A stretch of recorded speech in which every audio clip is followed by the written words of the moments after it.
Na kusema kweli utumbo mkubwa ni jina tu, sio kwamba ni mkubwa kuliko utumbo mdogo. Utumbo mdogo ndio mrefu sana kuliko utumbo mkubwa.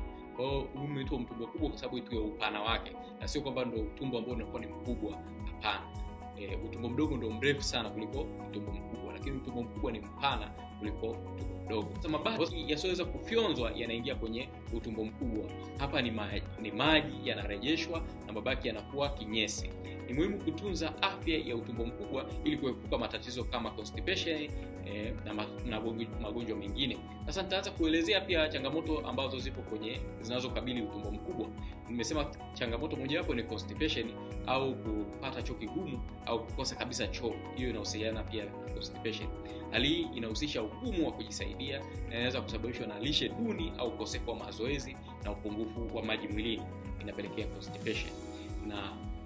Lakini kuna magonjwa mengine kama bawasiri au hemorrhoids. Hizi ni mishipa inayovimba katika eneo la puru au kwa jina lingine kabisa ambalo watu walipendi mkundu, na inaweza kusababisha maumivu kutoka na damu na usumbufu wakati wa kujisaidia. Lakini kuna ugonjwa mwingine kwenye utumbo mkubwa unaitwa saratani ya utumbo mkubwa. Huu ni ugonjwa mbaya sana na ni hatari sana kwa afya ya utumbo mkubwa. Unahusisha ukuaji wa seli zisizo za kawaida katika utumbo mkubwa, na dalili zake zinaweza kujumuisha mabadiliko katika njia ya kujisaidia na maumivu ya tumbo na kutokwa na damu. Kwa hiyo ni hatari sana saratani ya utumbo mkubwa. Sasa baada ya hapo sasa, kutoka kwenye utumbo mkubwa tunaingia kwenye njia ya kutoa uchafu. Sasa tunaingia kwenye hatua ya kutoa uchafu. Hatimaye kinyesi kinatolewa kupitia rectum. Rectum ni muhimu sana kwenye utumbo mkubwa kwa sababu hii ndio inahifadhi kwanza uchafu ule na kufanya mwili sasa upate taarifa kwamba kuna uchafu unataka utolewe. Kwa sasa ikishafika ule uchafu ukifika kwenye rectum, hii ni hatua sasa ya mwili mwisho kabisa mchakato wa mmeng'enyo wa chakula kabla uchafu kutoka kwenye puru. Sasa kuna magonjwa yanahusika hapo sasa kwenye hizo hatua za mwishoni.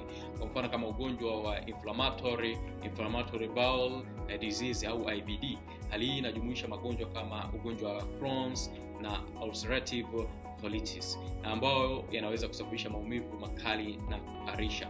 Lakini kuna ugonjwa mwingine wa fistula ya puru. Hii ni njia isiyo ya kawaida inaunganisha puru na ngozi au sehemu nyingine ya mwili, inaweza kusababisha maumivu na maambukizi. Lakini kuna ugonjwa wa polyp za utumbo. Hii ni hali ya uvimbe na wa tishu katika utumbo ambayo inaweza kuwa za kawaida na zisizo za kawaida, na zinaweza kuleta hatari ya saratani. Sasa ndugu mtazamaji, ni muhimu pia kuelewa mambo yanayoweza kuathiri mfumo wetu wa mmeng'enyo, na mambo kama ya matumizi ya pombe ndio yanapelekea kuathiri mfumo wa mmeng'enyo wa chakula. Matumizi ya pombe kupita kiasi, ulaji wa vyakula vyenye sukari nyingi, msongo wa mawazo yanaweza pia kuharibu kuta za mfumo wa mmeng'enyo. Kwa sababu unapokuwa na msongo wa mawazo, asidi zinazalishwa na changamoto inaweza kuathiri kuta za mfumo wa mmeng'enyo na kupelekea hata vidonda vya tumbo na kadhalika. Hii inaweza kusababisha matatizo kama vile leak gut, ambapo bakteria na sumu zinaweza kuingia kwenye damu na hivyo kupelekea magonjwa mbalimbali. Sasa nipende kuambia kwamba kila mmoja wetu ana jukumu la kutunza afya ya mfumo wetu wa mmeng'enyo, kula vyakula vyenye afya, kunywa maji ya kutosha na kufanya mazoezi. Ni baadhi ya njia ya kudumisha afya bora. Tunapaswa pia kuwa makini na dalili zinazoweza kuashiria matatizo kama matatizo kwenye mfumo wetu wa mmeng'enyo. Nashukuru sana kwa muda wako. Natumai maelezo haya yatakuwa na manufaa kwenu na yatasaidia katika kuboresha afya zetu.